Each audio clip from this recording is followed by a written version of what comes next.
namanya kemoterapi gitu ya, proses menggunakan obat-obatan yang mana dia ada efek sampingnya biasanya seperti pasiennya rambutnya rontok dan segala macamnya.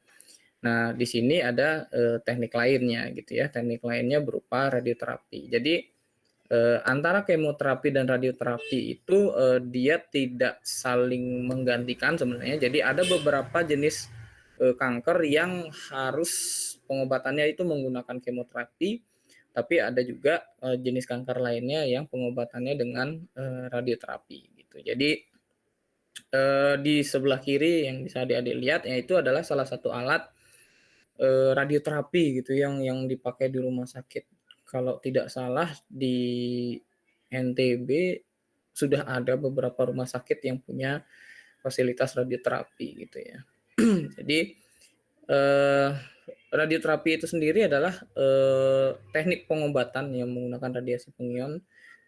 Biasanya itu kita pakainya sinar X atau gamma. Tapi ada juga radioterapi yang pakai berkasnya elektron. Yang terbaru ini teknologi terbaru itu pakainya berkas proton. Namanya proton beam therapy, tapi memang di Indonesia saat ini belum ada yang pakai. Kita sedang dalam tahap beberapa rumah sakit itu sudah mulai akan menggunakan gitu. Contohnya salah satunya adalah rumah sakit internasional yang di Bali yang sedang dibangun gitu ya, yang digunakan untuk wisata apa namanya? Wisata wisata pengobatan gitu ya. Jadi rumah sakit baru yang akan dibuat di Bali, nah itu salah satunya yang akan menggunakan proton beam therapy.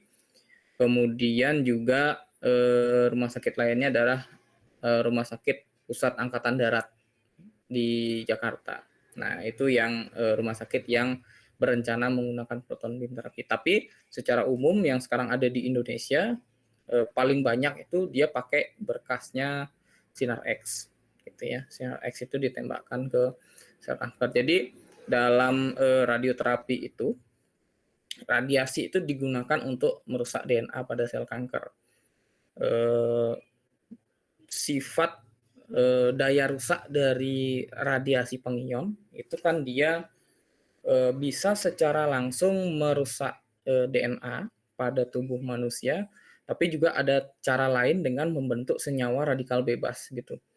Itu disebut sebagai kemampuan merusak yang tidak langsung. Jadi ada yang kemampuan merusak langsung dan kemampuan merusak tidak langsung. Nah, itu adalah efek yang bisa dihasilkan oleh radiasi. Kalau digunakan untuk tujuan yang salah, misalnya diradiasi pada organ jaringan sehat, maka dia akan berdampak kerusakan jaringan sehat. Seperti misalnya kalau kena kulit, kulit itu dia akan muncul seperti bekas luka bakar gitu ya. Di awal-awal itu dia bekas luka bakar. Semakin tinggi dosis radiasi yang diterima, efeknya itu akan semakin meningkat.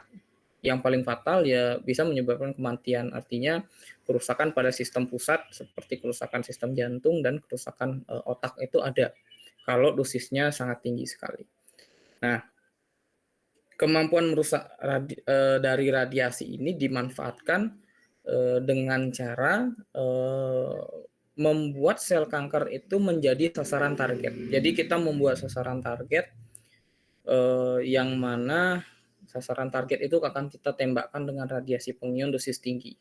Jadi kita fokus supaya bagaimana hanya sel kankernya aja menerima dosis radiasi dengan dosis radiasi yang tinggi, tapi jaringan sehat lainnya itu menerima dosis radiasi yang lebih rendah. Nah, itu sehingga efek radiasinya itu yang paling tinggi akan dirasakan pada sel kankernya yang menyebabkan terjadinya kerusakan sel kanker. Nah, itu yang kita lakukan pada proses terapi. Jadi dari radioterapi. Nah, tahapan radioterapi itu ada beberapa proses gitu ya. Jadi tidak langsung pasien yang didiagnosa kanker dia akan langsung di treatment dengan radioterapi. Enggak. Jadi proses radioterapi itu sangat kompleks, sangat rumit gitu ya karena tadi efek dari radiasi itu kalau salah akan justru memberikan efek buruk pada tubuh manusia gitu ya. Nah, karena kita berencana hanya mentargetkan sel kankernya, supaya hanya sel kankernya yang kena dosis radiasi tinggi sehingga sel kankernya jadi rusak, maka kita perlu melakukan tahapan-tahapan pemeriksaan gitu. Jadi di radioterapi itu sebelum pasien itu ditembakkan dengan radiasi ya untuk membunuh sel kanker, ada yang pertama namanya proses simulasi. Ya, simulasi ini biasanya ada yang pakai CT scan, ada yang pakai fluoroskopi. Nah, fungsi dari simulasi ini adalah untuk menghasilkan gambar berupa eh, apa namanya kondisi sel kankernya seperti apa. Jadi dengan pemeriksaan CT scan ya pasien itu di CT scan nanti kan akan menghasilkan gambar 3 dimensi. Nah dari gambar 3 dimensi itulah nanti bisa dilakukan atau disimulasi ukuran dari sel kankernya seperti apa. Posisinya ada di mana, ukurannya seberapa besar. Nah di situ nanti dokter spesialis onkologi radiasi dia akan menetapkan berapa dosis radiasi yang dikasih ke pasien itu untuk membunuh sel kankernya. Kemudian dari proses simulasi ini dilakukan proses contouring. Nah, contouringnya ini yang kemudian digunakan untuk istilahnya membuat peta gitu ya, membuat peta bagaimana ukuran dari sel kankernya, kemudian berapa dosis yang akan ditargetkan di sana. Nah, di sini dia akan dari proses contouring ini di sini akan kelihatan oh kankernya ukurannya di bagian area merah ini gitu. Jadi inilah yang menjadi target kita. Kemudian nanti apa namanya dari contouring ini kita bisa membuat perencanaan terapi. Ya, jadi setelah proses contouring sudah diketahui dosisnya yang akan dikasih untuk membunuh sel kanker, kemudian dilakukan planning pemeriksaan. Nah, misal contohnya kita mau target dosis radiasi itu tertinggi ada di sini. Maka proses penyinaran itu tidak bisa datang dari satu arah saja. Kenapa? Kalau kita tembakkan dari satu arah, maka di sini daerah ini akan kena dosis tinggi, tapi daerah lain tuh juga akan kena dosis tinggi di sini nih. Ini jaringan sehat ya.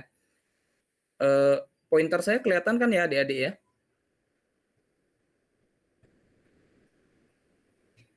Iya, terlihat. Terlihat Pak Gede. Oh, siap. Ya, jadi misalkan kita mau targetkan di radioterapi itu ya, radiasi itu harus kena sel kanker di bagian ini misalnya ya. Itu targetnya daerah sini untuk terapinya. Maka kita harus buat planning penyinarannya itu datangnya dari arah mana saja gitu. Kalau satu arah hanya ke sini saja, maka jaringan sehat yang seperti ini di sekitar nih ya, daerah ini misalnya, daerah di sini misalnya. Nah, dia akan kena dosis yang sama besarnya dengan dosis di sel kanker. Khawatirnya nanti di daerah sehat ini dia akan menimbulkan efek radiasi lain seperti luka bakar dan seterusnya gitu ya. Nah, untuk menghindari itu maka cara yang dilakukan adalah kita tembak dari beberapa sudut.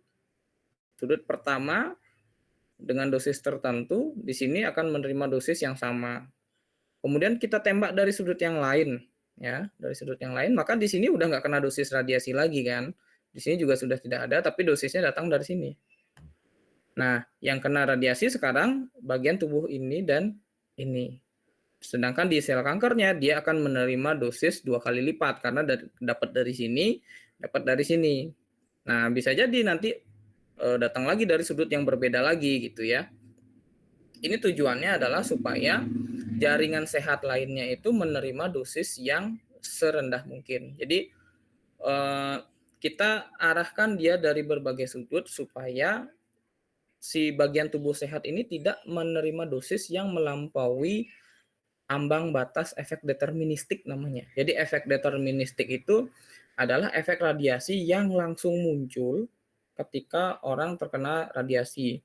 Contohnya seperti luka bakar dan segala macam.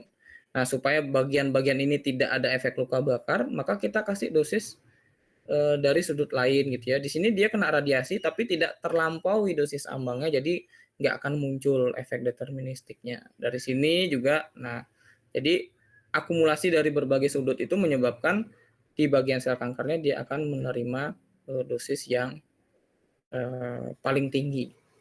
Nah, selain itu, ketika proses planning itu, berkas radiasi itu tidak hanya bentuknya persegi gitu datangnya, nggak kotak gitu. Jadi kita buat sesuai dengan contouringnya. Hasil contouringnya seperti apa? Misalnya dari hasil contouring ternyata bentuk sel kankernya itu lingkaran, maka berkas yang kita tembakkan ya berkas berbentuk lingkaran gitu. Atau misalnya bentuknya apa ya, bentuk bintang gitulah ya, bintang gitu bentuknya. Maka berkas yang ditembakkan itu bentuknya bintang. Nah, itu dilakukan dalam proses planning. Setelah semuanya prosesnya direncanakan, baru kemudian dilakukan proses terapi. Nah, selama proses terapi ini mudah-mudahan kelihatan, saya coba zoom bisa nggak? Ya. Nah, ketika proses terapi itu ya, ini tuh ada pasien, jadi pasiennya itu akan digunakan seperti masking atau masker misalnya untuk pasien kanker otak gitu ya. Dia akan digunakan masker gitu. Jadi maskernya itu nanti akan diikat atau dikaitkan dengan bednya, posisi bed di sini ya. Nah, nanti akan ada masker gitu di kepalanya. Fungsinya adalah supaya kepala pasien tuh nggak bergerak gitu. Jadi posisi pasiennya tetap stabil gitu ya selama proses terapi, karena kan proses terapi itu cukup panjang waktunya ya, tidak hitungan detik, bisa hitungan menit. Yang mana pasien itu tidak dibius. Jadi proses radioterapi itu tidak ada proses pembiusan pasien. Pasien benar-benar dalam kondisi sadar selama proses terapi. Nah, karena kita berharap penyinarannya sesuai dengan planning ya, si kankernya itu benar-benar menerima dosis radiasi, maka kita harapkan pasiennya nggak bergerak. Nah, supaya pasiennya tidak bergerak, maka dalam tanda kutip kita ikat pasiennya gitu ya. Pasiennya diikat dengan cara menggunakan masking gitu ya. Masking itu kalau di Indonesia kan dipakaikan topeng gitu ya, seperti menggunakan topeng, tujuannya supaya pasiennya nggak bergerak. Nah, itu proses dari radioterapi. Nah, alat radioterapi yang ada di kesehatan itu ada dua jenisnya. Ada yang disebut terapi berkas eksternal. Kalau terapi berkas eksternal itu artinya si pasien itu menerima dosis radiasi yang mana dosis radiasi itu sumbernya dari luar ya. Jadi pasien itu ditembakkan radiasi dari jarak tertentu. Itu namanya terapi berkas eksternal. Tapi ada juga yang namanya radioterapi brahiterapi. Brahiterapi ini artinya proses radioterapi di mana pasien itu antara pasien dengan sumber itu jarak sumber radiasi ya, itu jaraknya sangat dekat. Bahkan di brahiterapi juga sumber radiasi itu dimasukkan ke sel kanker atau berada dekat sekali dengan sel kankernya gitu. Itu yang disebut sebagai brahiterapi. Nah, bedanya adalah di berkas eksternal ini biasanya kita pakai yang namanya pembangkit radiasi pengion, bentuknya seperti alat ronsen gitu ya. Jadi kita menggunakan prosesnya namanya yang paling banyak dipakai itu pakai linear accelerator. Jadi kita melakukan percepatan elektron, kemudian elektronnya itu berinteraksi dengan material target sehingga menyebabkan munculnya X-ray. Gitu. Tapi ada juga yang pakai sumber radiasi seperti contohnya kobalt 60, itu ada namanya teleterapi kobalt 60, itu pakai terapi berkas eksternal. Nah, kalau brahiterapi dia hanya menggunakan sumber radiasi yang biasanya ukurannya kecil sekali, sebesar beras lah, bahkan lebih kecil dari beras gitu ya sumber radiasinya. Nah, itu dimasukkan ke dekat sama sel kanker atau tepat di dalam sel kankernya. Nanti kita akan lihat gitu ya, saya juga ada videonya. Nah, ini salah satu contoh ya, terapi berkas eksternal yang mana dia menggunakan alat namanya LINAC atau linear accelerator. Jadi proses di linear accelerator itu adik-adik kalau pernah melihat skema bagaimana X-ray itu dihasilkan dari pembangkit radiasi pengion, Linac ini prosesnya mirip-mirip ya, hanya saja energinya jauh lebih tinggi dibandingkan tabung sinar X gitu. Kalau X-ray itu biasanya energi sinar X-nya itu dalam skala kilo elektron volt gitu ya energinya. Kalau di kalau di Linac dia skalanya mega elektron volt ya. Jadi jauh lebih tinggi. Nah, ini adalah alatnya. Jadi prosesnya adalah ini elektron ya. Elektron dipercepat dengan sampai mencapai energi mega elektron volt. Kemudian dia dibelokkan untuk diarahkan ke satu target. Di sini ada target gitu ya. Ketika elektronnya menabrak target, nanti dia akan terjadi interaksi yang menyebabkan munculnya sinar X. Sinar X ini kemudian ditembakkan ke pasien seperti itu. Jadi alatnya seperti ini. Jadi X-ray-nya itu munculnya dari sini nih, dari atasnya ini. Nah, di sini dia nanti proses elektronnya itu ada di sini nih. Elektron ditembakkan, terus dibelokkan, diarahkan ke satu target yang ada di sini ya. Nanti dari sini interaksi menyebabkan munculnya X-ray. Nah, alat Linac ini, nah tadi yang saya sampaikan, dia akan ditembakkan dari sudut-sudut yang berbeda. Itu kalau adik-adik bisa lihat, ini dia agak mereng ya posisinya. Jadi dia bisa berputar gitu ya, posisi head dari Linac-nya itu dia bisa bergerak gitu ya, berputar. Kita menyesuaikan dengan perencanaan atau planningnya seperti apa gitu. Jadi ini alat yang pertama namanya Linac. Ini ada di Mataram sepertinya ada gitu ya. Kemudian yang kedua, terapi berkas eksternal ada namanya teleterapi kobalt 60. Nah, bedanya dia kalau di sini kita pakai elektron ya, ditembakkan kemudian berinteraksi dengan sasaran target tertentu untuk menghasilkan X-ray. Jadi ini dia butuh listrik gitu ya, butuh listrik untuk menghasilkan X-ray. Kalau misalnya terjadi kondisi darurat, misalnya di alat ini, listriknya kita matikan selesai gitu. Proses tidak kondisi daruratnya itu selesai. Kalau misalnya ada kesalahan, misalnya tiba-tiba pasiennya nggak kooperatif bergerak atau seperti apa, itu sistem kelistrikannya kita cabut selesai. Jadi nggak ada radiasi lagi yang keluar gitu ya. Nah, kalau ini teleterapi kobalt 60. Teleterapi kobalt 60 ini ya, alatnya headnya mirip, dia bentuknya ada headnya seperti ini. Tapi di dalamnya itu prosesnya kita menempatkan ada sumber radiasi di dalamnya. Sumber radiasinya itu namanya kobalt 60. Kobalt 60 ini dia punya waktu paruh yang sangat panjang ya. Sampai beberapa tahun gitu ya. Jadi waktu paruh dari radiasi kobalt 60 ini skalanya sudah tahunan. Jadi dia bisa dipakai untuk jangka waktu yang lama dan dosisnya sangat tinggi. Jadi di dalamnya ini skemanya itu ada dua. Ada yang namanya proses sliding drawer. Nah, yang merah ini adalah sumber radiasinya gitu ya adik-adik ya. Jadi di sini kan ada ujungnya ya. Nanti sumber radiasinya keluar, itu kita gambarkan posisinya di sini. Ya, nanti sumber ini kalau misalnya pasien posisinya sudah siap akan diradiasi atau diterapi, nanti sumbernya ini akan didorong sampai titik di sini. Di sini. Nah, di sini kan ada istilahnya jendelanya ya, jendela yang terbuka. Ketika sumbernya sudah ada di posisi ini, maka nanti radiasi yang dihasilkan dari sumber kobalt 60 itu ya berupa radiasi gamma, itu akan ditembakkan keluar. Di sini, nanti keluar pasien. Nah, kalau sudah selesai, nanti sumbernya akan ditarik lagi gitu. Atau ada yang kedua, sistemnya dia menggunakan rotating cylinder. Jadi sumbernya jendelanya itu ada di sini. Di sini jendelanya, sumbernya ada di sini, dia ada berada pada kondisi terlindungi gitu ya, sehingga radiasinya tidak terkeluar kemana-mana. Ketika posisi pasien sudah siap, maka ini akan diputer gitu sampai nanti sumbernya berada di titik ini. Nah, kalau sudah di titik ini nanti radiasinya akan terpancar. Selesai proses terapi, sumbernya dibalikkan lagi, diputar lagi.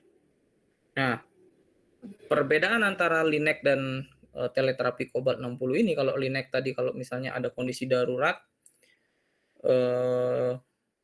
apa namanya, listriknya tinggal dimatikan aja selesai. Nah, kalau di sini di teleterapi Cobalt 60 biasanya kondisi daruratnya adalah sumbernya nyangkut. Jadi pertama sumbernya bergerak di sini, seret gitu. Nah, selesai proses terapi kan harusnya sumbernya ditarik ya, atau di sini balik lagi ke atas. Tapi ada nanti kondisi sumbernya nyangkut gitu, stuck di sini nggak bisa balik ke dalam. Nah, ini adalah kondisi yang apa namanya? Perlu penanganan khusus gitu ya. Jadi ada orang khusus yang nanti ditugaskan untuk mendorong lagi sumbernya ke tempat semula gitu ya. Nah, itu bedanya antara Linux sama teleterapi Cobalt 60. Kalau teleterapi Cobalt 60 kalau sumbernya nyangkut, itu nggak bisa kita nyabut listrik selesai gitu karena radiasinya masih tetap di sini, masih terus keluar. Jadi harus dipaksa didorong secara manual gitu. Makanya sekarang itu teleterapi Cobalt 60 itu sudah mulai jarang dipakai karena kondisinya ini. Pertama karena ada kemungkinan dia nyangkut ya. Kemudian kedua karena dia pakai sumber. Kalau pakai sumber berarti kalau sudah selesai dipakai, alatnya ini sudah selesai, maksudnya sudah tidak akan digunakan lagi, sumbernya ini tidak bisa dibuang sembarangan, harus ada proses pelimbahan sumber radiasi namanya. Nah, itu prosesnya cukup rumit gitu ya, makanya sudah mulai ditinggalkan gitu ya, teknologi terapi Cobalt 60 ini. Kemudian, nah ini ada lagi, ini lebih ini lagi ya, lebih advance lagi, namanya CyberKnife. CyberKnife ini dia sistem radioterapi yang menggunakan sistem robotik ya. Jadi kalau di Linux tadi dia hanya bisa berputar gitu ya, berputar, nanti radiasi ditembakkan terus putar radiasi lagi. Kalau di CyberKnife ini dia pergerakannya lebih mobile gitu ya, pergerakan dari sumbernya kalau adik-adik bisa lihat ya.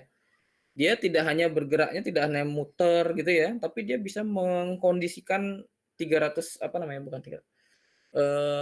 Sudut pergerakannya itu sudut XYZ gitu. Nah, ini kelihatannya seperti ini ya. Nah, terus dia bisa maju ya. Nah, itu tujuannya adalah dengan fleksibilitas pergerakan dari sumbernya ini untuk menembakkan radiasi ke target menyebabkan organ-organ sehat yang terkena radiasi itu bisa lebih sedikit dosisnya gitu karena kita bisa atur misalnya pasien kanker otak ya. Nah, ini misalnya ini di dekat mata gitu misalnya atau di atas mata gitu ya kena radiasi. Sekarang mau diarahkan ke arah lain gitu. Saya arahkan dari posisi yang lain supaya daerah mata itu kena radiasi lebih sedikit gitu misalnya. Jadi ini yang lebih advance lagi yang tentu harganya ya lebih mahal gitu ya. Ini adalah teknologi dari CyberKnife gitu. Nah, itu adalah beberapa contoh jenis radioterapi yang menggunakan berkas eksternal. Artinya berkas radiasinya itu ada di luar pasien. Kita tembakkan ya. Nah, seperti ini kita tembakkan pasien dengan radiasi tapi sumbernya itu ada di luar atau jauh dari pasien. Ini dia sedikit video. Kita coba tonton. Nanti kalau misalnya audionya nggak keluar, tolong saya diinfo ya. Kita coba tonton dulu. When an individual has been diagnosed with a form of head and neck cancer, radiation therapy is a very common treatment. Kedengeran, Prof? Kedengaran. Oh, nggih. Ya, kita lanjut ya. That may be recommended.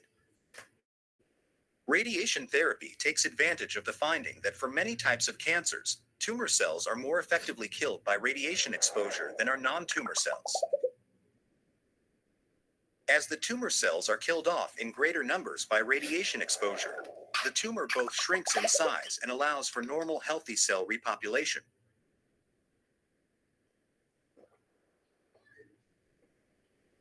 In addition to this, a beam of radiation can be aimed at the target of interest. Oke. Nah, ini tadi yang saya sampaikan bahwa jenis berkas radiasi itu sebentar. Oke. Di mana tadi dia? Nah, di sini. Jadi tadi saya sampaikan bahwa berkas radiasi yang ditembakkan ke pasien itu akan bentuknya menyesuaikan dengan hasil konturnya seperti apa. Jadi tidak hanya persegi, dia akan dia akan menyesuaikan berkas When radiasinya an itu individual has been diagnosed with a sesuai dengan target tumornya seperti apa bentuknya gitu ya. In addition to this, Nah, di a sini beam of ini dia radiation proses can be aimed at the pembentukan target of berkasnya. interest. Nah, itu dia akan menyesuaikan bentuk kankernya After seperti an apa. initial consultation with a radiation oncologist, the following preparatory steps are taken to ready a patient for radiation treatment. Planning the areas to be treated by radiation is a process of Ini outlining proses the anatomic planningnya ya. extent of the tumor, as well as areas of known or high potential for tumor spread. Endoscopy, biopsy, and imaging are typically used for this purpose. A custom mesh of the Nah, ini patient's yang tadi face, saya bilang neck, and shoulders masking is itu. created. Jadi This pasien itu mask is dimasking used to keep the supaya head and neck absolutely still in an identical manner dia each tidak time the bergerak, patient gitu. has radiation therapy while allowing the patient to breathe easily. Once the mask has been created, a CT simulation scan is performed to obtain 3D images used for treatment planning.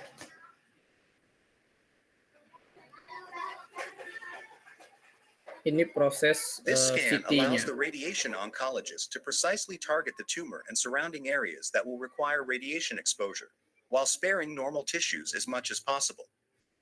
Before radiation therapy begins, the patient will need a dental evaluation and possible treatment. Any teeth with bad cavities will require extraction, whereas more minor cavities can get a filling.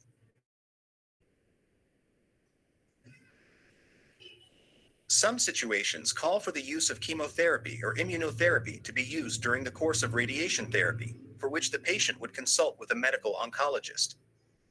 Some patients may be advised to have a feeding tube placed before treatment begins.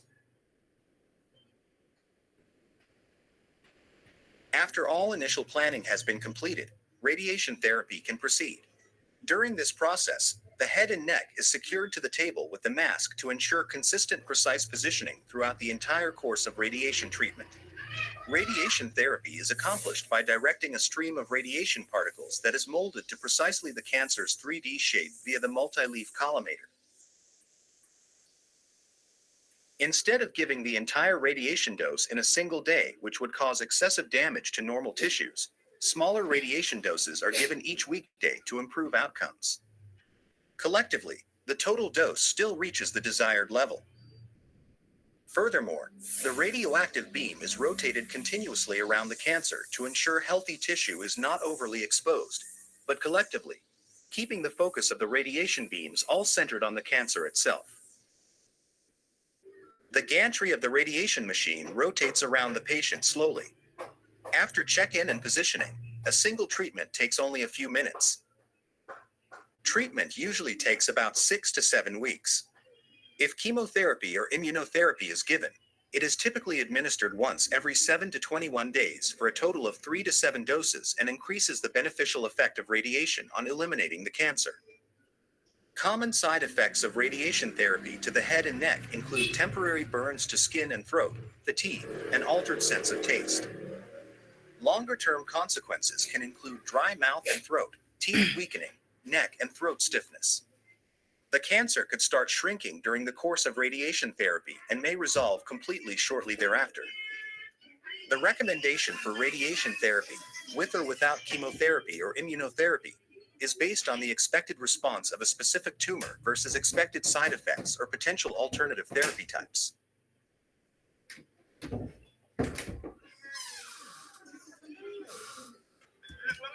Iya.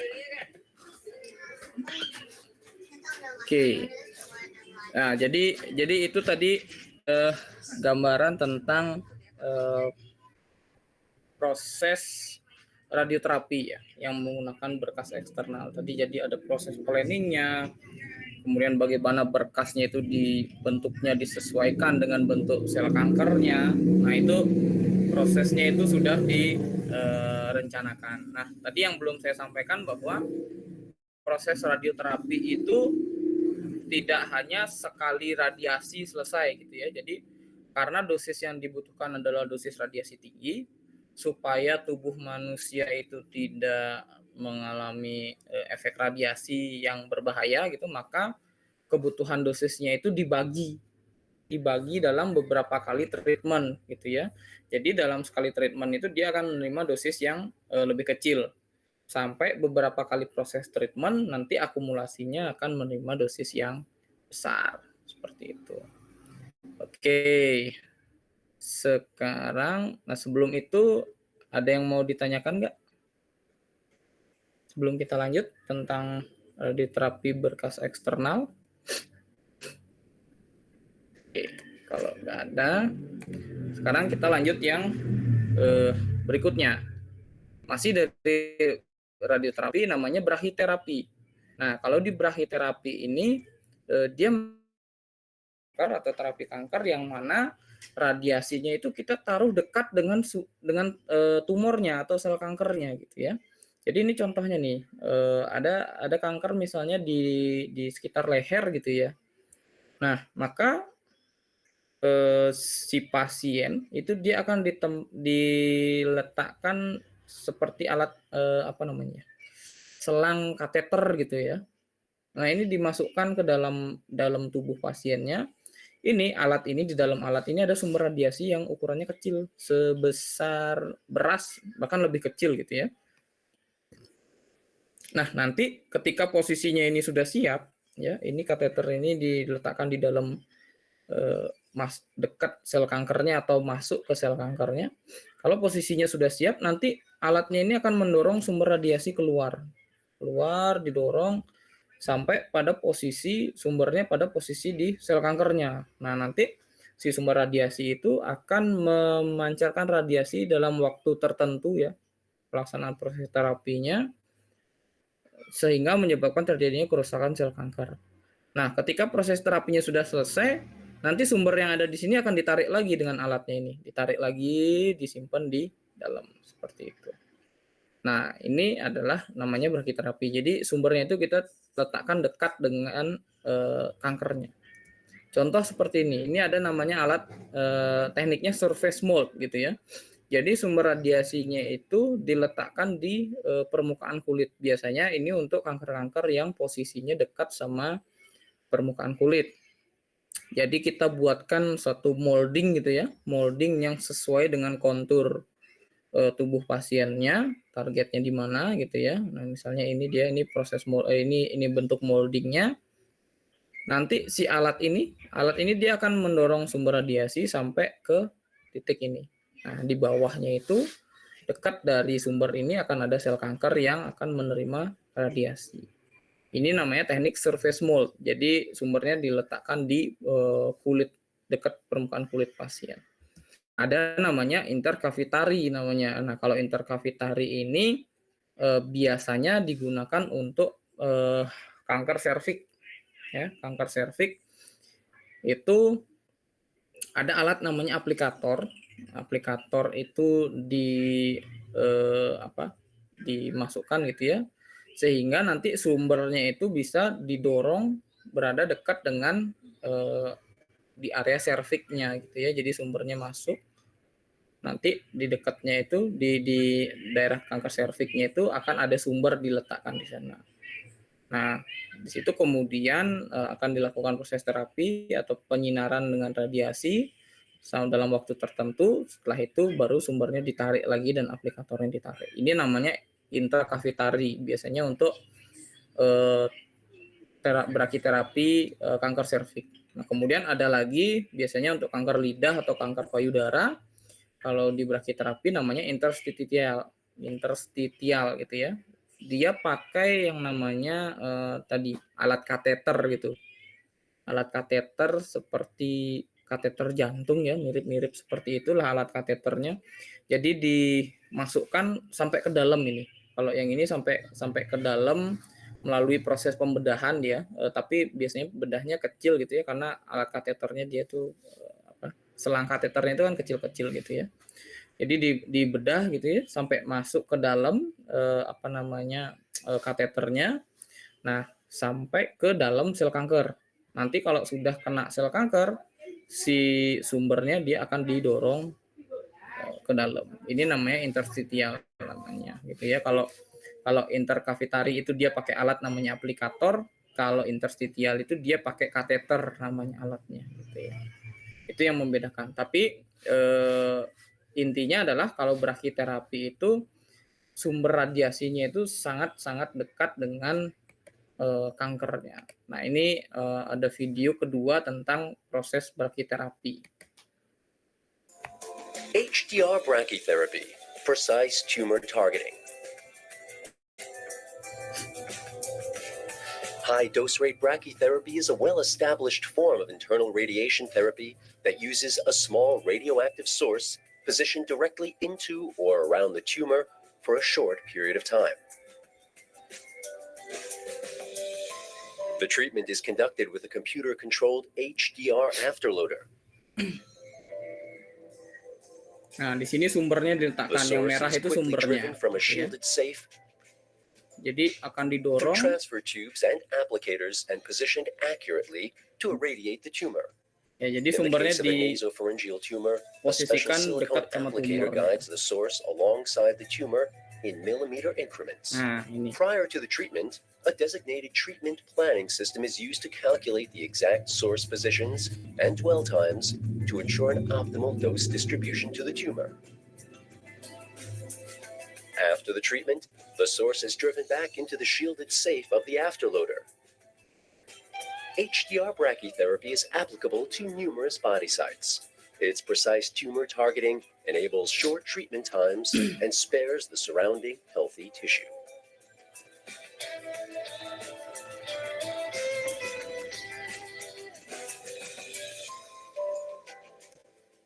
Oke. Itu contoh brachytherapy, seperti itu prosesnya. Jadi kalau HDR brachytherapy itu kalau dilihat-lihat ya, memang prosesnya agak ngeri-ngeri gitu, karena ada proses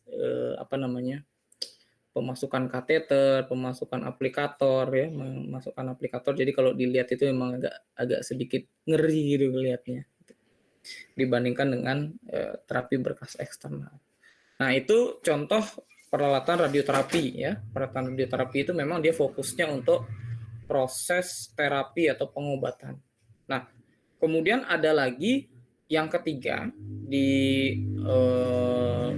medis, pemanfaatan radiasi di bidang medis, namanya kedokteran nuklir. Nah, kalau ini memang masih sedikit ya penggunaannya. Sampai saat ini itu paling banyak itu masih di daerah Jawa gitu ya, daerah Jawa. Kalau Bali, Nusa Tenggara, di Bali sudah ada, tapi kalau NTB sepertinya belum ada gitu ya.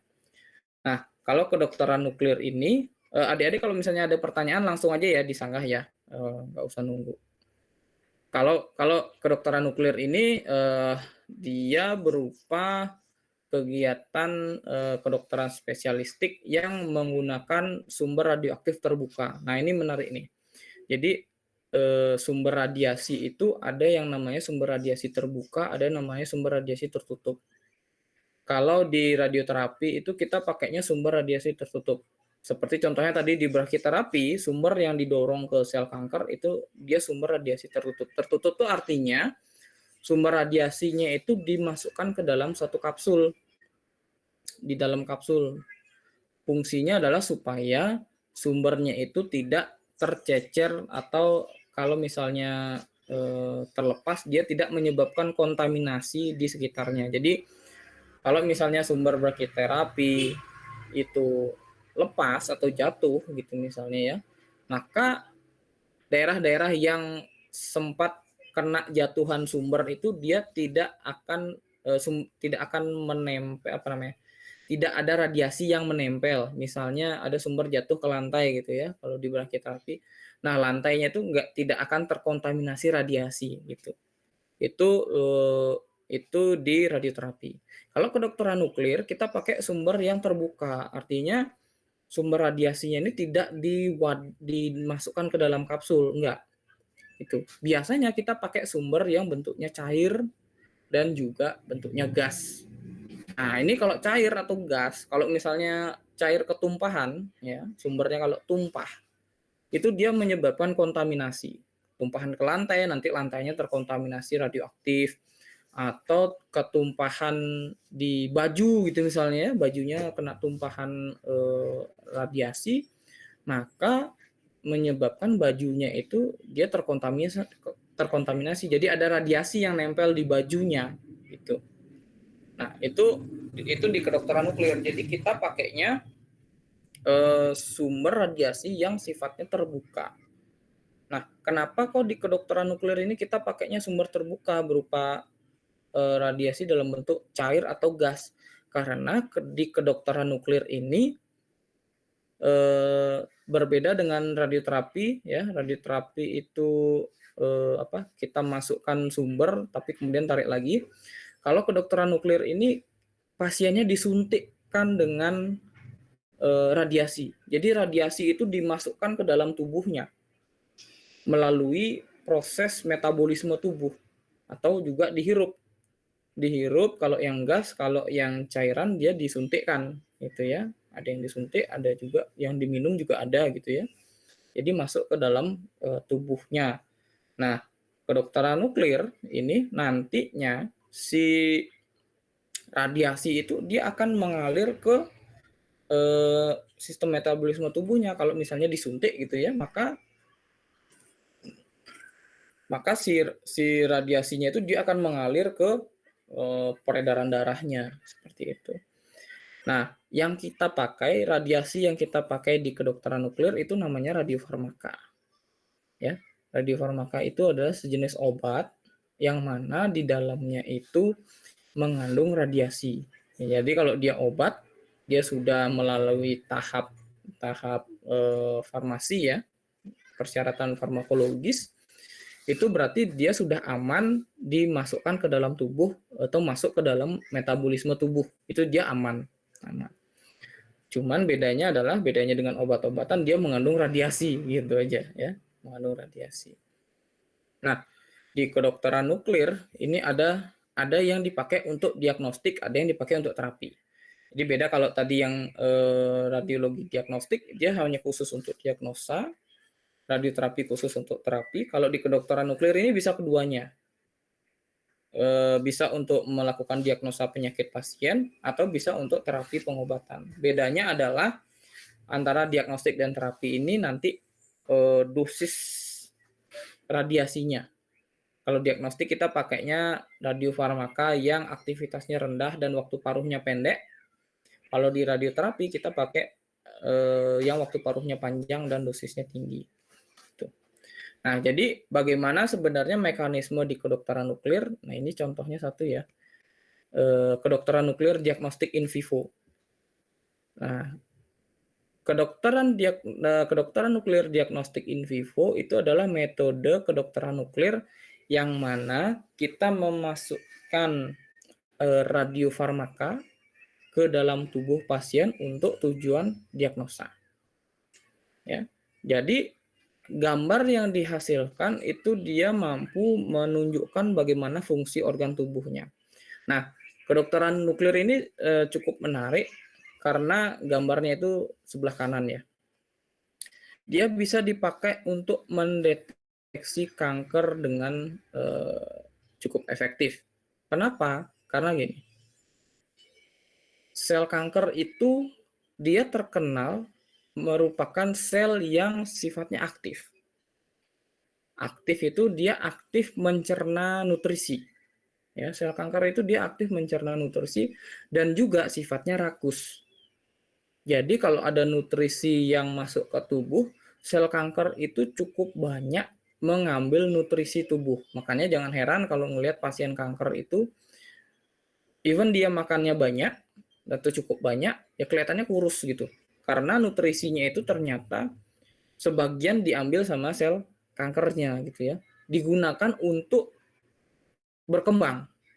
Jadi sel kanker itu dia akan mengambil nutrisi yang dimakan oleh seseorang tujuannya untuk berkembang. Jadi sel kankernya tambah lama tambah besar itu akibat dia menyerap nutrisi sehingga sel kankernya tumbuh.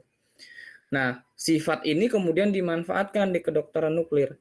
Kita suntikkan pasiennya dengan radiofarmaka. karena sel kankernya ini sifatnya rakus, dia aktif dan rakus, maka logikanya ketika kita suntikkan radiofarmaka, maka akan banyak sekali radiofarmaka yang dimakan oleh sel kanker. Gitu. Jadi dalam proses metabolisme kan nanti nutrisinya itu akan diarahkan ke seluruh tubuh gitu ya. Nanti akan diserap gitu.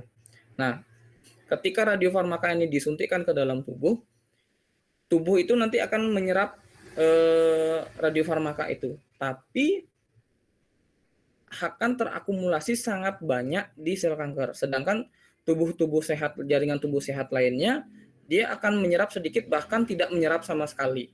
Gitu. Nah, sehingga karena dia menyerap nutrisinya sangat banyak, ya, maka di dalam sel kankernya itu dia menyerap radiofarmakanya sangat banyak, maka di dalam sel kanker itu akan terdapat lebih banyak radiasi dibandingkan jaringan tubuh sehat lainnya. Nah, ini contoh gambar untuk pasien kanker payudara gitu ya. Nah, ini contoh gambar bagian payudara bagian kiri dan kanan gitu misalnya. Ketika pasien itu disuntikkan dengan farmaka, radiofarmaka, maka sel kanker di payudara bagian kanan ini dia akan memakan radiofarmaka banyak sekali gitu. Dia memakan radiofarmaka banyak sekali sehingga karena di sini ada radiofarmaka, berarti kan dia memancarkan radiasi ya. Di daerah payudara bagian kanan ini kan ada radiasi yang terpancar. Nah, itu kemudian dideteksi dengan alat atau detektornya. Nanti alat detektornya itu akan membaca, oh payudara sebelah kiri itu tidak ada radiasi yang muncul, tapi payudara sebelah kanan itu ada radiasi yang muncul. Nah, di situ kemudian diindikasikan adanya sel kanker di bagian payudara sebelah kanan gitu ya. Kalau misalnya kita bandingkan dengan CT scan mungkin tidak terlalu detail memperlihatkan fungsi organnya ya. Mungkin di sini di kelihatan ini beda nih. Ini yang bagian ini kebalik ya. Ini kanan, ini kiri gitu ya. Ini payudara sebelah kanannya terlihat normal, tapi di bagian kirinya ini ada istilahnya densitas tertentu gitu kalau di CT scan melihatnya. Nah, kemudian kita konfirmasi pakai kedokteran nuklir diagnostik in vivo, kita masukkan radiofarmaka. Benar, ternyata di payudara sebelah kiri itu dia menyerap radiasi atau radiofarmaka lebih banyak. Berarti di situ konfirmasi ada sel kanker gitu. Jadi ini teknik diagnosa gitu ya, mendiagnosa pasien untuk memastikan benar nggak kanker itu di tubuh pasiennya. Dia pakai kedokteran nuklir diagnostik in vivo. Nah, tahapannya seperti ini. Jadi pasien itu dimasukkan sumber radiasi dalam proses inhalasi ya. Inhalasi itu dia dihirup. Kalau radiasinya itu berupa bentuknya gas, tapi ada juga yang oral atau diminum atau juga dengan injeksi atau disuntikkan ke tubuh. Nah, terus jenis radiofarmakanya macam-macam ya. Nama radiofarmakanya. Nah, nanti dia disuntikkan, dia akan terdistribusi di dalam tubuh. Di sel kanker dia akan terakumulasi. Di situ kemudian radiasi yang terpancar itu dideteksi dengan alat-alat. Ada namanya SPECT, Single Photon Emission Computed Tomography. Ada positron emission tomography ya. Nah, ini contoh alatnya. Jadi untuk mendeteksi radiofarmaka tadi yang terakumulasi di sel kanker itu ada beberapa alat. Ya, ini namanya kamera gamma. Kamera gamma itu ada dua. Ada yang 2 dimensi seperti ini. Jadi misalnya ini ya di daerah sini, misalnya di daerah sini ada sel kanker terakumulasi radiofarmakanya. Berarti kan dia memancarkan radiasi ke segala arah. Aku contoh ini deh. Nah, ini misalnya di tenggorokan ini ya. Di sini misalnya ada sel kanker di sini. Radiofarmakanya berarti diserap banyak, berarti dia memancarkan radiasi ke segala arah. Nah, alat detektor yang di depannya ini dia akan menangkap radiasi-radiasi tersebut gitu ya. Dia akan menangkap radiasi, nanti akan muncul gambar 2 dimensi seperti itu. Nah, ini namanya kamera gamma. Ada juga yang namanya single photon emission computed tomography. Dia tekniknya mirip seperti kamera gamma ini, tapi alatnya itu detektornya di sini ya. Tapi dia bisa berputar gitu ya, seperti CT scan. Sehingga informasi yang didapat itu tidak hanya dari satu arah 2 dimensi saja, tapi dari sudut 360 derajat. Nah, kemudian dilakukan rekonstruksi seperti halnya teknik CT scan yang sudah kita bahas pekan kemarin untuk menghasilkan gambar 3 dimensi. Ini ya. Jadi ini irisan-irisan dari ketinggian tertentu atau kemudian disusun bisa jadi 3 dimensi seperti ini. Nah, ini namanya SPEC, Single Photon Emission Computed Tomography. Kalau ini yang kamera gamma 2 dimensi. Nah, kalau kamera gamma atau SPEC itu ya ini beberapa sumbernya, tapi yang banyak dipakai itu adalah Technetium 99 metastabil. Karena dia waktu paruhnya pendek, cuman 6 jam gitu ya. Jadi pasien yang melewati proses diagnostik in vivo ini dia kalau pakai TC99 cukup pendek waktu paruhnya. Jadi pasiennya bisa cepat pulang gitu ya habis diagnosa. Kemudian ada juga alat diagnosa kedua namanya PET, positron emission tomography. Nah, bedanya adalah kalau yang SPEC ini dia disuntikkan radiofarmaka yang mana radiofarmakanya itu memancarkan radiasi gamma. Kalau PET ini dia disuntikkan radiofarmaka yang mana farmakanya itu memancarkan positron. Nanti positronnya itu yang dihasilkan dari radiofarmaka dia akan mencari elektron di sekitar sel kanker gitu ya. Untuk mengalami interaksi seperti ini ya, interaksi pertemuan antara positron dan elektron akan memancarkan radiasi gamma ke dua arah yang berbeda gitu. Nah, nanti di sini di dalam alat PET ini dia akan ada detektor nih. Detektornya itu akan menerima informasi radiasi gamma dari berbagai sudut. Kemudian direkonstruksi bentuknya ya mirip CT scan juga gitu ya. Tapi yang bedanya adalah sumber radiasi yang dipancarkan adalah positron gitu. Nah, ini sumber yang kalau dipakai PET yang sering itu adalah F18 gitu ya. Nah, itu kedokteran nuklir diagnostik in vivo. Kalau in vitro ini kebalikannya dari in vivo. Kalau in vivo tadi tubuh pasiennya dimasukkan radiofarmaka, kalau yang in vitro ini kita ambil spesimen pasiennya, nanti direaksikan dengan radiofarmaka. Ini prosesnya mirip seperti kalau kita ngambil uji lab biasa di rumah sakit ya. Ngambil spesimen, misalnya ngambil sampel darah, ngambil sampel urin, ngambil sampel feses dan segala macamnya gitu ya, air liur gitu ya. Nah, itu sampelnya itu diambil dari pasien, kemudian sampel tadi atau spesimen tadi direaksikan dengan radiasi pengion. Jadi prosesnya seperti ini. Jadi sampel pasiennya diambil sama seperti kalau kita cek lab di rumah sakit gitu ya, ambil sampel darah, sampel urin dan segala macamnya. Nanti sampelnya itu direaksikan dengan sumber radiasi. Nah, misalnya kalau mau contohnya ngecek apa ya?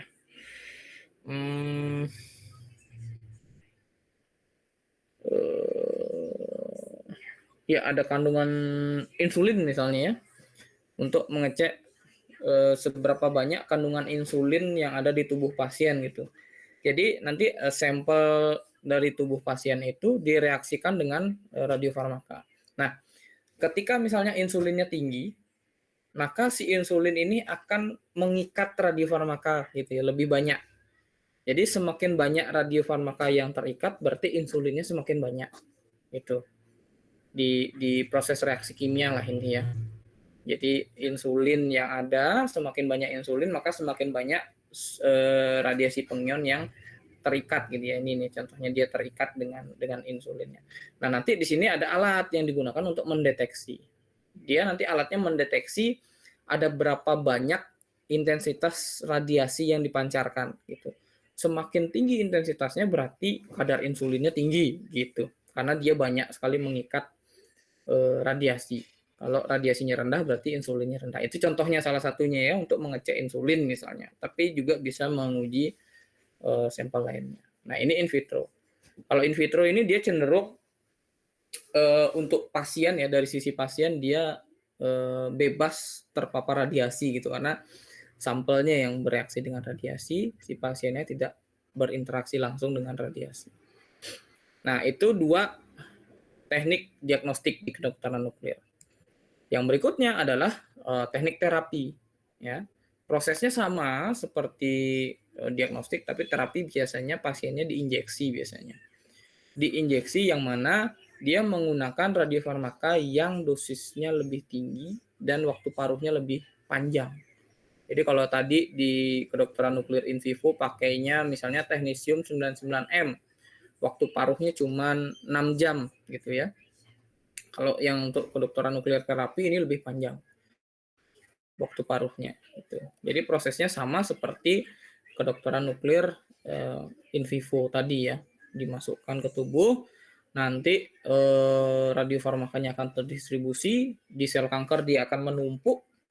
Nah, bedanya kalau di diagnostik itu ketika menumpuk kemudian kita deteksi, kalau di sini ketika sel kanker radiofarmakanya menumpuk di sel kanker, maka radiasi yang menumpuk itu akan dipancarkan ke arah kankernya gitu ya, akan terpancar di kankernya sehingga menyebabkan kerusakan jaringan kanker gitu, karena jaringan kankernya terpapar radiasi yang dosisnya tinggi gitu ya, karena radiofarmakanya terakumulasi di sana. Nah, di radioterapi itu dia prosesnya seperti itu. Jadi dia membunuh sel kanker dengan cara memasukkan langsung radiasi ke jaringan kankernya melalui proses metabolisme.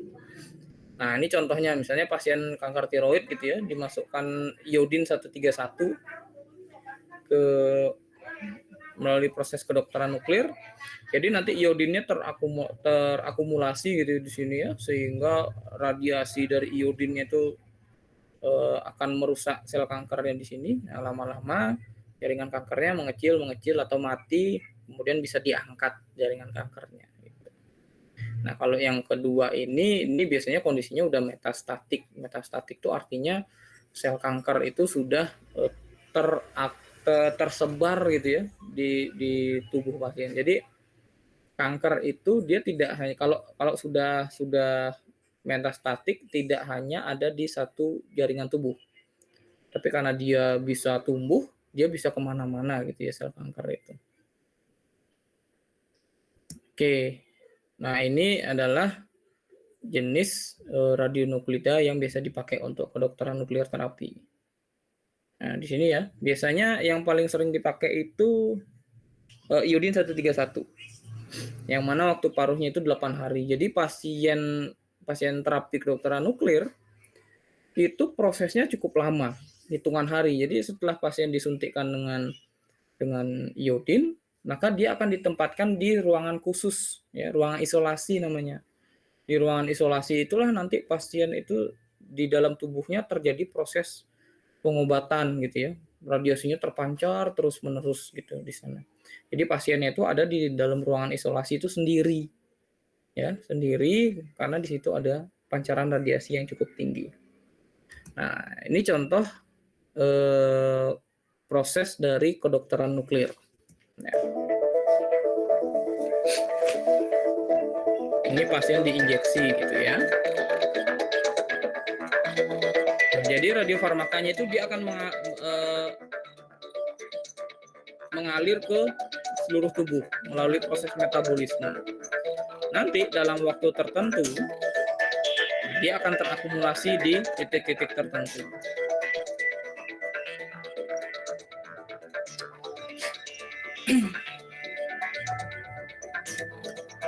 Nah, akan ada satu posisi di mana yang seharusnya nggak ada radiofarmaka di sana.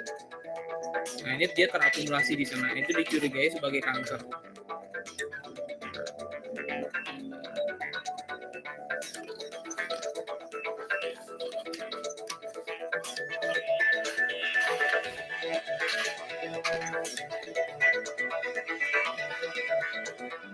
Nah, ini yang tadi yang PET scan ya. Ini yang diagnostik. Jadi tadi pakai fluorin 18, radiasinya terpancar, kemudian deteksi.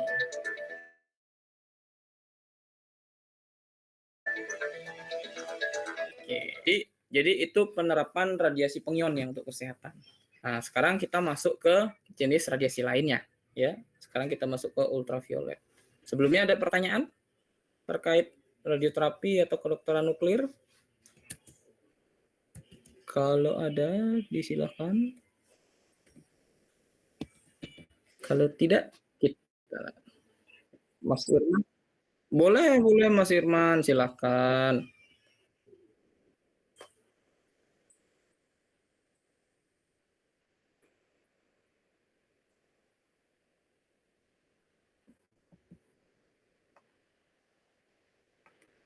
Mhm.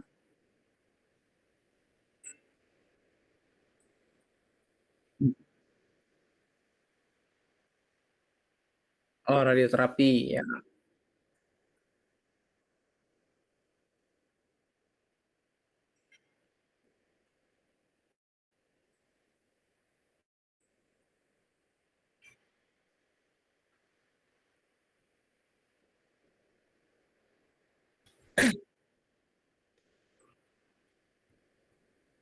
Ya, makasih Mas Irman. Jadi di antara tidak hanya dua ya, tidak hanya radioterapi berkas eksternal, brakiterapi, tapi kedokteran nuklir juga. Jadi efek radiasi seperti misalnya rambut rontok atau misalnya kadang pasien mual-mual gitu, itu ada di proses terapi atau penggunaan radiasi itu ada. Nah, munculnya efek radiasi itu tidak berdasarkan alat apa yang dipakai, Mas.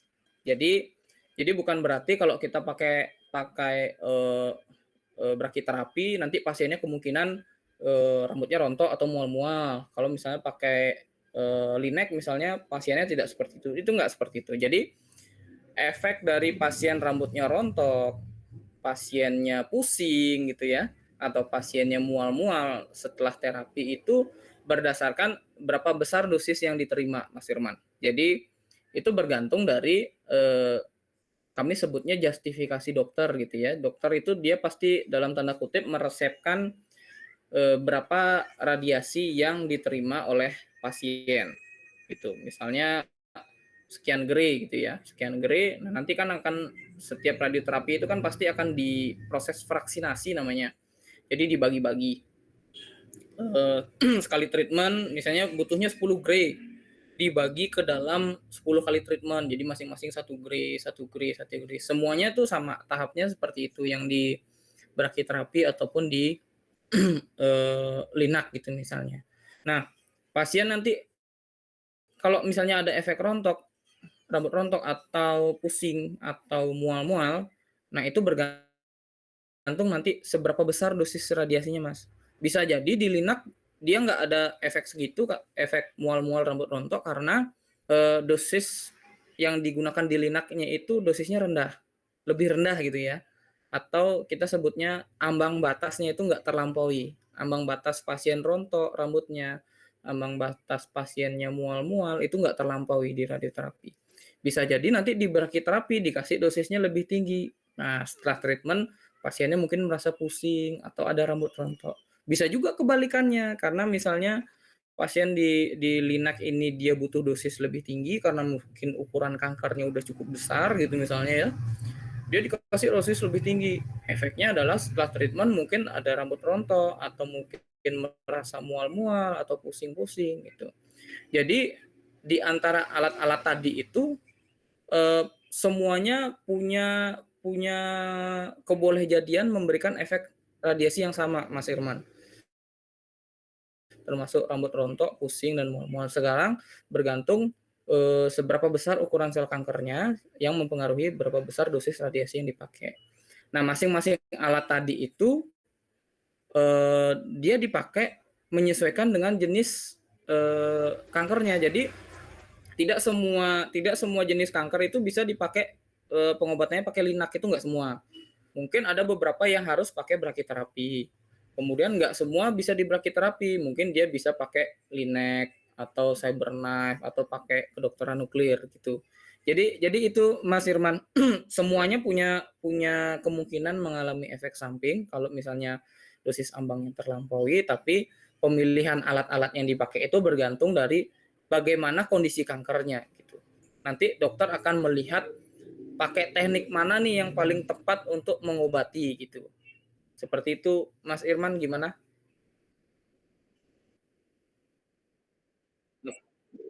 Oke. Iya, bergantung dosisnya, Mas Irman. Oke. Ada lagi? Kalau tidak ada, saya lanjut ya. Oke. Ya, sekarang kita akan membahas jenis radiasi lainnya yang kita sebut sebagai sinar UV. Ya. Ini mungkin adik-adik sudah sering dengar gitu ya, apalagi yang perempuan gitu ya. Biasanya pakai apa? Sunblock dan segala macam gitu kalau kemana-mana supaya nggak kena UV gitu, takut nanti kulitnya jadi hitam segala macam. Nah itu adalah salah satu efek dari sinar UV. Jadi sinar UV itu sendiri adalah bagian dari spektrum elektromagnetik yang mana dia punya panjang gelombang itu lebih pendek dari cahaya tampak, tapi dia lebih panjang dari X-ray. Nah, dia tuh posisinya ada di antara cahaya tampak dan X-ray. Nah, UV ini ternyata sebagian energinya itu masih memungkinkan menyebabkan terjadinya eksitasi seperti X-ray gitu ya. Tapi nggak banyak, rentangnya nggak banyak. Jadi sinar UV yang mendekati X-ray itu masih memungkinkan menyebabkan terjadinya eksitasi kalau berinteraksi dengan objek. Sehingga efek samping dari UV ini bisa saja mirip dengan X-ray. Tuh. Nah, nanti kita akan melihat pengelompokannya. Jadi dari spektrum gelombang elektromagnetik itu UV itu dia berada di antara cahaya tampak dan X-ray. Jadi dia di tengah-tengahnya gitu ya. Kemudian sinar UV itu dia punya panjang gelombang itu rentangnya sekitar 100 nanometer sampai 400 nanometer tadi. Di sini dia mendekati 400, di sini dia mendekati 100. Jadi 100 itu dia mendekati X-ray, 400 itu mendekati cahaya tampak. Nah, sinar UV itu kemudian dibagi ke dalam 3 kelompok UV ya. Ada yang namanya UVA yang mana dia panjang gelombangnya antara 320 sampai 400 nanometer. Yang ini dia energinya paling lemah ya karena panjang gelombangnya paling panjang. Tapi dia punya sifat dapat menembus kulit. Sebenarnya UV ini semuanya bisa menembus kulit gitu ya. Tapi ini energinya paling lemah itu UVA. Nah, efek sampingnya biasanya UVA ini yang salah satunya menyebabkan penuaan kulit, terus kulit jadi tanning gitu ya, jadi gelap gitu ya. Nah itu akibat dari UVA. Kemudian ada namanya UVB. UVB ini dia panjang gelombangnya lebih pendek daripada UVA sehingga energinya itu lebih tinggi. Oh ini deh yang menyebabkan sunburn, yang jadi gelap gitu ya. Jadi UVB. Kalau UVA ini dia lebih ke penuaan kulit gitu ya. Ada efek penuaan kulit. Nah UVB ini dia bisa menyebabkan sunburn ya, seperti jadi orang kalau lama berjemur itu, terus lama-lama kulitnya jadi belang. Nah itu akibat dari UVB.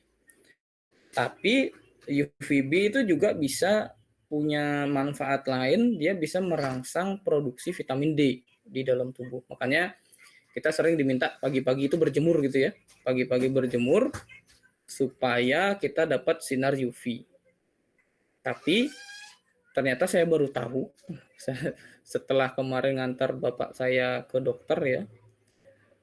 Ternyata untuk dapat sinar UV yang bagus itu kita berjemurnya itu tidak boleh lebih dari jam 8, bahkan jam 7 atau ya 7 ke jam 8 itu aja sudah mulai nggak bagus ternyata gitu ya. Jadi yang bagus itu sekitar baru matahari terbit itu sekitar jam 6 sampai jam 7 dan itu nggak boleh lama gitu.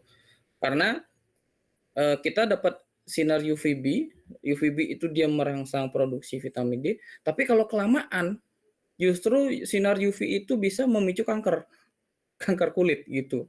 Makanya nggak boleh lama-lama katanya dokter. Paling lama ya 20 menit gitu. Dari info yang saya terima gitu setelah konsultasi ngantar orang tua saya gitu ya. Jadi ini UVB. Nah, kemudian yang paling tinggi energinya adalah UVC. Ini dia paling pendek, mendekati X-ray bahkan di 100 nanometer itu ya. Dia paling berbahaya. Karena tadi dia panjang gelombangnya pendek, energinya tinggi, mendekati X-ray berarti dia punya kemampuan yang mirip dengan X-ray. Seperti contohnya bisa mengionisasi, ya. Efek sampingnya bisa seperti bagaimana efek X-ray kalau misalnya disinari ke dalam tubuh. Seperti tadi yang contoh kalau kelamaan bisa efek luka bakar, efek rambut rontok dan segala macamnya, termasuk memicu kanker gitu ya. Nah, tapi menariknya adalah sinar UV ini kan banyak sekali berasal dari matahari gitu ya, dari matahari. Nah, bumi kita itu punya atmosfer yang mampu menangkal sinar UVC. Jadi sampai sekarang, sampai sejauh ini ya, bumi kita itu masih bisa menangkal sinar UVC yang paling berbahaya sehingga tidak sampai ke permukaan bumi gitu. Jadi yang sampai ke permukaan bumi itu adalah UVA dan UVB.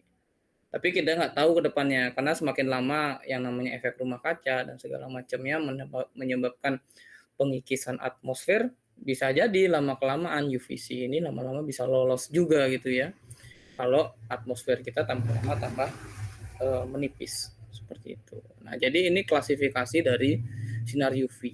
Masing-masing itu punya manfaatnya sendiri. Jadi nanti saya akan sampaikan sinar UV itu punya manfaatnya sendiri-sendiri loh. UVC itu biasanya dipakai untuk proses sterilisasi. UVB itu tadi untuk produksi vitamin D dan segala macamnya. Nah, ini sinar UV itu dia sumbernya itu dari ada yang sumbernya sumber alami ya, dari matahari. Matahari itu sumber utama UV yang sampai ke bumi, terutama UVA dan UVB tadi yang energinya cukup rendah. Sedangkan UVC itu dia tidak pernah sampai sejauh ini tidak pernah sampai ke bumi karena ada lapisan atmosfer yang melindungi seperti itu. Nah, untuk menghasilkan UVC biasanya kita pakai sumber buatan gitu ya. Sumber buatan lampu UV yang mana dia bisa menghasilkan gelombang UV energi tertentu untuk masing-masing tujuan gitu. Nah, ini macam-macam ya. Jadi pemanfaatnya bisa dipakai untuk laser, ini untuk UV light. Kemudian ini yang dari matahari, ini yang paling banyak yang kita terima. Pemanfaatan yang pertama dari sinar UV itu adalah untuk proses sterilisasi. Jadi sinar UVC terutama yang mana dia punya energi tinggi, mendekati X-ray. Nah, itu bisa dipakai untuk proses sterilisasi. Oh ya, saya juga lupa bilang. Radiasi pengion termasuk X-ray, radiasi gamma itu sebenarnya salah satu aplikasinya juga dipakai untuk proses sterilisasi makanan. Jadi dipakai untuk pengawetan makanan itu pakai radiasi pengion. Biasanya untuk makanan-makanan yang mau diekspor supaya dia tidak cepat basi, maka dia disterilisasi dengan radiasi pengion gitu. Itu namanya iradiator gitu ya. Tapi itu yang pakai X-ray atau gamma. Nah, kalau di sinar UV proses sterilisasi juga bisa dilakukan khususnya untuk UVC yang energinya mendekati X-ray tadi karena dia punya kemampuan mengionisasi ya. Karena ada efek ionisasi itu dia bisa merusak DNA. Ya bisa punya kemampuan merusak DNA mirip seperti X-ray. Nah, itu dimanfaatkan dia bisa untuk sterilisasi air minum. Kemudian juga untuk sterilisasi alat-alat medis termasuk juga sterilisasi ruang operasi atau maskernya. Jadi untuk yang sterilisasi air minum ya misalnya di sini ada bentuknya seperti pipa yang mana di dalamnya itu ada sumber UVC ya. Jadi dalamnya itu ada UVC. Nah, air itu dialirkan dari sini, nanti dia akan mengalir ke daerah pipa yang mana ada UVC-nya di sini. Jadi setiap air itu mengalir, dia akan berinteraksi dengan sinar UVC ini. Nah, mikroorganisme, virus-virus, bakteri atau jamur gitu misalnya yang ada di air, dia akan berinteraksi dengan sinar UVC tadi, menyebabkan terjadinya kerusakan sel dari bakteri atau virus tadi gitu ya, karena dia mengalami efek radiasi yang mirip seperti radiasi pengion di X-ray itu, maka bakteri-bakterinya itu DNA-nya akan mengalami kerusakan sehingga menyebabkan virus atau bakteri-bakteri yang ada di air itu mati gitu ya. Nah, sterilisasi ini tidak sama dengan penjernihan air ya adik-adik ya. Jadi tolong dibedakan gitu. Air yang jernih itu belum tentu steril. Air yang steril kemungkinan jernih gitu ya. Tapi kalau misalnya kita ngelihat air itu dia warnanya jernih tapi belum tentu steril karena bisa jadi di sana ada bakteri, virus, mikroorganisme lainnya gitu. Nah, kemudian juga untuk sterilisasi alat-alat medis ya. Dia ditaruh di sini, atau yang sekarang itu yang lagi hits itu untuk ini sterilisasi peralatan bayi, untuk alat makan bayi. Ya kalau nggak salah alat-alat makan bayi itu ya sekarang itu banyak sekali dijual, itu juga pakai sinar UV. Jadi seperti piring, sendok, itu alat makan bayi itu, atau ya alat-alat medis juga ya, dia dimasukkan ke dalam satu alat ini ya. Nah, di dalamnya itu nanti akan ada sinar UVC yang dipancarkan ke alat itu, menyebabkan terjadinya ionisasi dan segala macamnya. Dia bisa membunuh virus dan bakteri. Termasuk juga di ruang operasi. Nah, ruang operasi atau ruang OK, mungkin adik-adik belum pernah masuk ya. Saya pernah masuk sekali itu beberapa kali ketika inspeksi di Bapeten itu kan ada alat fluoroskopi intervensional itu ya. Di dalamnya itu kita ketika harus mau masuk ke ruang operasi itu harus benar-benar bersih, benar-benar steril gitu ya. Jadi pakai pakaian operasi, kemudian sepatu harus dibungkus, kemudian kepala juga ya supaya nggak ada rambut yang jatuh. Nah, di ruang operasi itu karena terjadi proses pembedahan di sana ya, supaya misalnya virus, bakteri nggak ada yang masuk selama pasien itu dibedah, itu perlu disterilkan. Nah, ini dia pakai alat seperti ini. Jadi di sini ada UVC itu dipancarkan ke seluruh ruangan, menyebabkan matinya bakteri atau virus yang ada di sekitarnya. Gitu. Nah, kemudian juga manfaat lain tadi, dia merangsang produksi vitamin D untuk kulit ini yang di UVB ya. Kemudian juga ada juga terapi pengobatan penyakit kulit ya, seperti contohnya penyakit eksim dan segala macamnya. Jadi sinar UV itu dia bisa merangsang tumbuhnya vitamin D gitu ya, yang mana itu kemudian berdampak baik untuk tubuh kita. Tapi kita harus tahu bahwa dosisnya yang bisa kita terima itu tidak dibatasi ya. Jadi kalau misalnya tadi yang saya sampaikan, kalau kita berjemur pagi-pagi itu sebisa mungkin berjemurnya itu tepat pada saat matahari baru terbit dan waktunya tidak sampai 30 menit gitu ya. Kalau anjuran dari dokter yang ke saya gitu. Tidak lebih dari 30 menit. Nah, mungkin ada orang yang bilang lah kan nggak ada sinarnya gitu ya kalau waktu matahari terbit. Nah, itu justru yang harus kita ketahui bahwa sinar UV itu nggak bisa kita lihat sebenarnya gitu loh. Karena sinar UV itu berada di luar jangkauan cahaya tampak. Nah, mata kita itu kan cuma bisa melihat rentang gelombang elektromagnetik di cahaya tampak. Sedangkan sinar UV itu sebenarnya nggak bisa kita lihat. Makanya kenapa yang waktu pagi hari itu dokter menyarankan pagi itu mungkin kita merasanya kayaknya nggak ada sinar deh.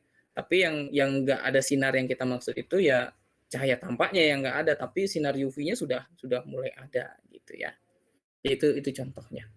Itu. Nah, kemudian juga sinar UV ini banyak dipakai untuk forensik. Mungkin adik-adik pernah nonton film gitu ya, ngecek sidik jari atau ngecek uang. Nah, ngecek uang nih yang sering biasanya kalau kita bayar pakai uang 100 ribuan gitu ya, pokoknya yang nominalnya gede-gede itu biasanya dicek dengan sinar UV gitu untuk melihat hologram di bagian dalamnya. Nah, di forensik juga sama ya untuk melihat sidik jari. Jadi biasanya kalau forensik itu dia di daerah misalnya yang mau diidentifikasi itu disebarkan dulu namanya ada bubuk fluorescence gitu ya namanya ya. Bubuk fluorescence itu artinya dia dia bisa berpendar. Jadi kalau adik-adik mungkin tahu material glow in the dark, nah itu adalah salah satu jenisnya yang mana dia kalau kalau ditembakkan dengan sinar UV nanti dia akan berpendar. Nah, itu dipakai di proses forensik gitu ya. Jadi bahan fluoresen tadi yang bentuknya berupa serbuk itu ditebar gitu di area kejadian. Nah, nanti si tim forensik itu dia akan menyinari dengan UV. Di situ nanti akan kelihatan tuh sidik-sidik jari segala macam. Yang mana kalau kita pakai mata langsung itu nggak kelihatan. Nah, kalau keamanan tadi ya, dokumen misalnya uang, paspor, kalau adik-adik pernah punya paspor ya, kalau udah punya paspor, nah itu kalau dipakai UV di paspor kita tuh ada hologram yang bisa muncul, atau di uang kertas gitu ya, atau juga ada dokumen-dokumen penting yang memang harus terproteksi, dia bisa dilapisi bahan-bahan fluoresen gitu, ketika disinari dengan UV nanti dia berpendar. Nah, tapi resiko sinar UV itu ya tadi UVB dia bisa menyebabkan efek luka bakar, UVA dan UVB itu bisa pokoknya semua sinar UV itu bisa memicu munculnya kanker kulit, kemudian juga penuaan dini. Ya, ini kalau kita dapatnya berlebih gitu ya. Tapi kalau kita dapatnya dosisnya pas, ya bisa untuk meningkatkan produksi vitamin D. Gitu. Ini untuk kulit ya. Kulit itu bisa ya ini kayak misalnya kalau kita di pantai, nah ini kan di NTB ini pantainya bagus-bagus ya. Itu suka ke pantai berjemur. Nah, kalau lamaan kan jadi seperti ini ya, sunburn gitu ya. Nah, itu akibat dari sinar UV. Makanya biasanya kita direkomendasikan pakai lotion yang ada SPF-nya gitu ya, yang bisa menangkal sinar UV. Nah, kalau mata ini juga ternyata bisa menyebabkan katarak ya, atau kerusakan retina. Kalau katarak itu misalnya kayak ada bercak putih gitu ya di mata itu ya. Nah, itu juga salah satu resiko akibat terkena sinar UV. Nah, termasuk radiasi pengion kayak X-ray, gamma dan segala macam juga bisa memicu katarak gitu ya.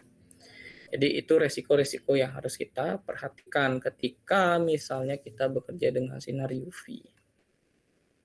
Nah, bagaimana sebenarnya proses interaksi yang terjadi antara sinar UV dengan materi?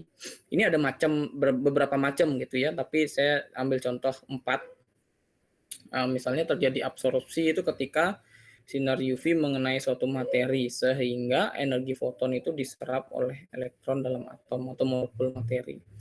Nah, ini absorpsi itu kemudian bisa menyebabkan tadi kalau dia di UVC misalnya yang energinya mendekati X-ray bisa saja menyebabkan ionisasi tadi. Ketika sinar UV itu diserap terjadi ionisasi, maka untuk tubuh ya atau jaringan sel itu dia menyebabkan kerusakan DNA. Contohnya seperti itu.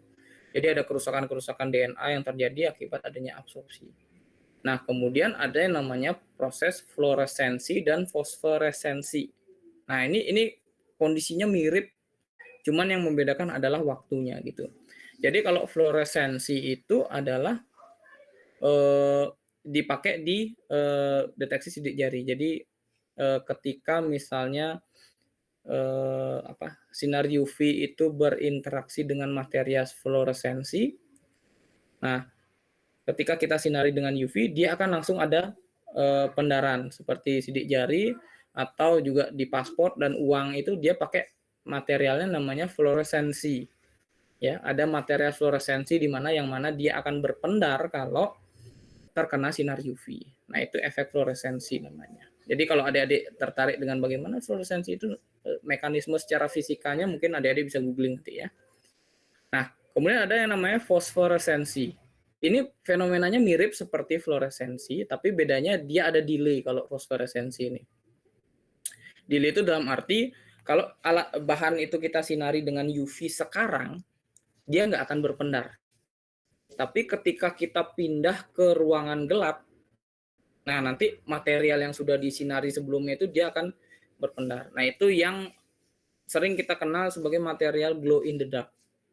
Kalau adik-adik pernah punya baju yang ada bahan glow in the dark-nya, atau punya material, kalau nggak salah dulu ada stick-stick mainan gitu ya. Stick mainan, atau biasanya kalau orang nonton konser itu loh, kalau nggak salah, kalau pernah nonton konser tuh K-pop lah kalau nggak salah. Itu ada material glow in the dark yang biasa dibawa. Jadi ketika lampunya mati, nah dia akan berpendar tuh warnanya, warna hijau gitu biasanya. Itu adalah material fosforesensi. Saya punya nih satu baju karena anak saya pengen beli gitu, saya beli juga.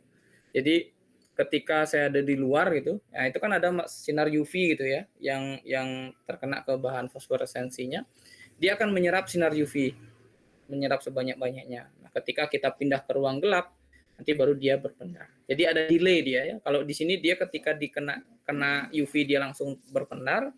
Kalau di fosforesensi ini dia delay dulu, nunggu sampai nanti ada di ruangan yang gelap baru dia berpendar.